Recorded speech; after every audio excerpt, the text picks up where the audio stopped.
Welcome back viewers to the new video of this series. In this video I will solve the questions that are in the exercise 1.2.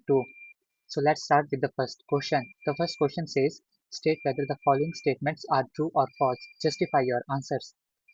The first statement is every irrational number is a real number. So answer to this statement is yes, every rational number is a real number and hence the statement is true. Now I will explain you how the statement is true.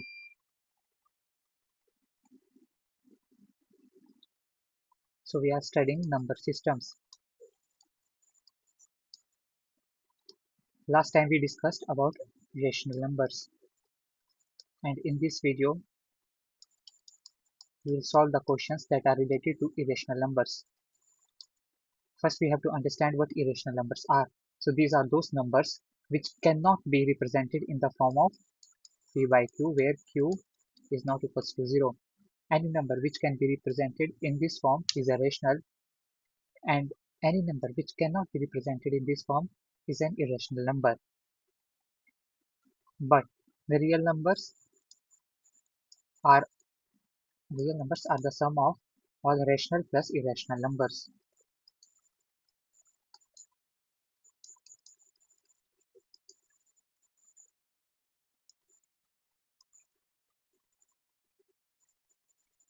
So real numbers are the sum of all rational plus irrational numbers, because real numbers are those numbers which can be represented on the number line. So we can represent both rational and irrational type of numbers on the number line. Rational numbers like -1, 2, 5 by 6, these are rational numbers which can be represented on the number line.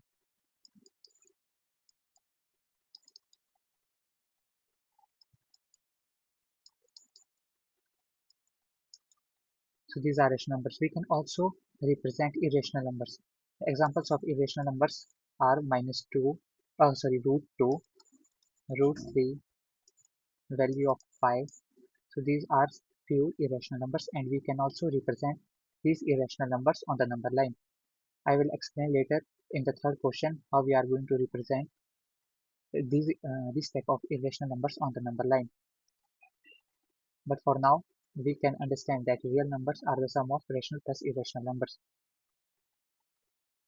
So the statement is true that all irrational numbers are real numbers.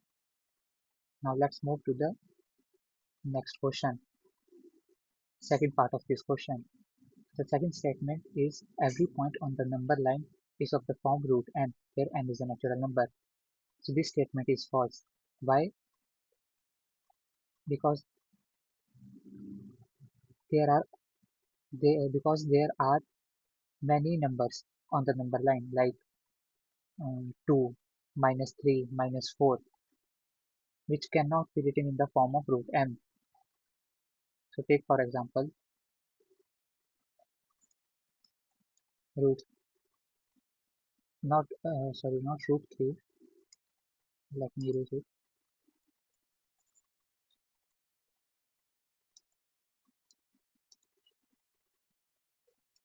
2, -2, -10. We cannot represent these numbers in the form of root m on the number line. We cannot write -2 as square root of some m, where m is a positive natural number. So the statement is false. Now the third part of this question is every real number is an irrational number. So the statement is false.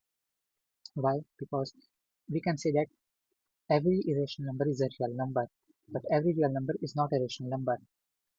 Take for example 3. 3 is a real number, but it's not an irrational number, it's a rational number. There are other examples like √4, which is 2, -5, -10 by 9. These are the examples of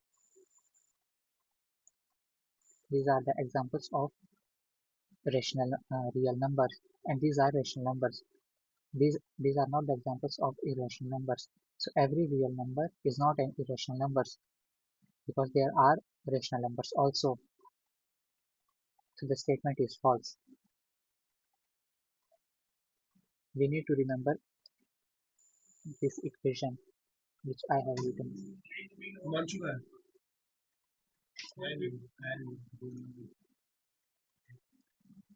Now let's go to the second question. The second question says, are the square root of all positive integers irrational? If not, give an example of the square root of a number that is a rational number. So the statement is not true because the square root of all positive integers is not a rational number. For example,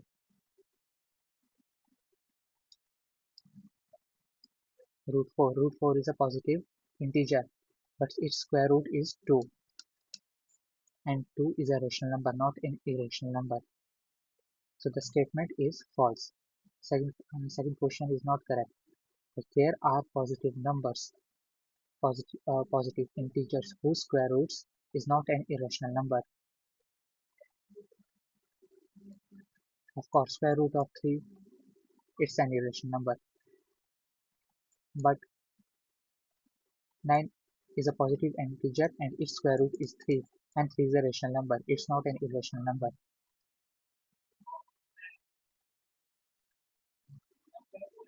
So it's not correct. And I have explained it with an example. Now let's move to the last question of this exercise, which says, show how root 5 can be represented on the number line. So I will explain the steps how we are going to represent these irrational numbers on the number line. Let me erase it out.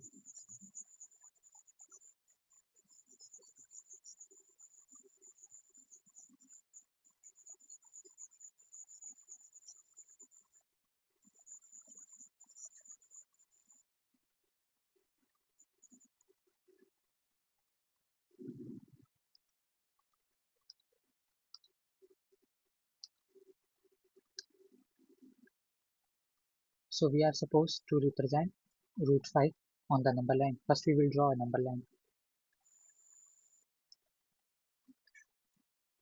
0, 1, 2, 3, 4, and so on.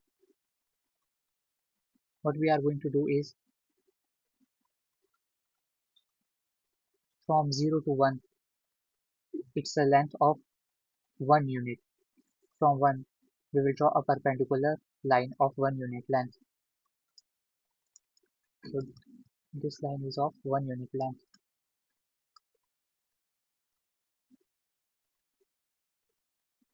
Now we are going to take hypotenuse by applying Pythagoras theorem. We will find the length of this hypotenuse.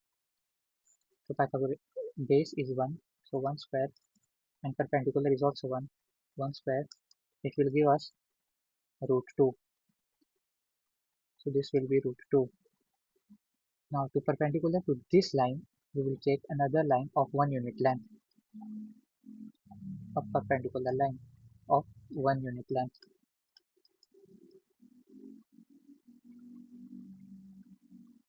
Now again we will take hypotenuse from point 0. Again we will apply Pythagoras theorem. This time the base is root 2 and the perpendicular is 1. So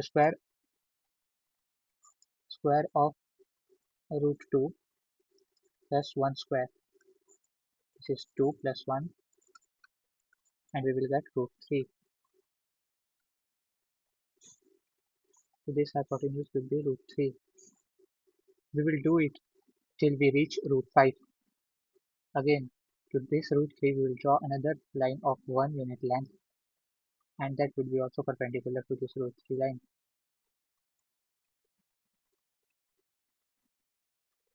Again we will apply Pythagoras theorem. This time the base is root 3.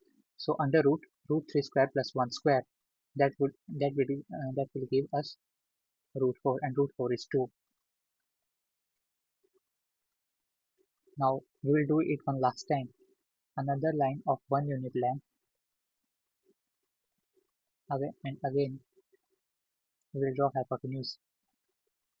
By applying Pythagoras theorem, base is root 4, so root 4 square plus 1 square, it will give us root 5. So its length is root 5 from point 0. Now what we are going to do next is we will take compass. We will point compass at point 0 and we will open it to this point, point O, and we will draw a circle of radius root 5.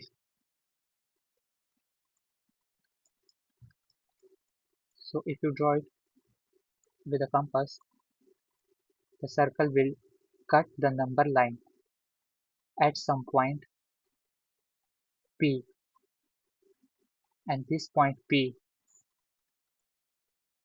this will represent root 5 on the number line, and root 5 is an irrational number. If we are asked to represent root, let's say root 3 on that number line, then we will put our compass here and we will draw from this point another circle, and that circle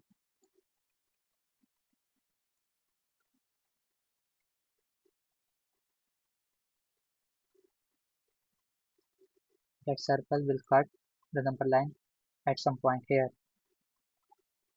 Z. So we can understand how we are going to represent these irrational numbers on the number line. I hope you have understood. We will meet in the next video where I will solve a different question. I will explain you different concepts of this chapter number system. Thank you very much.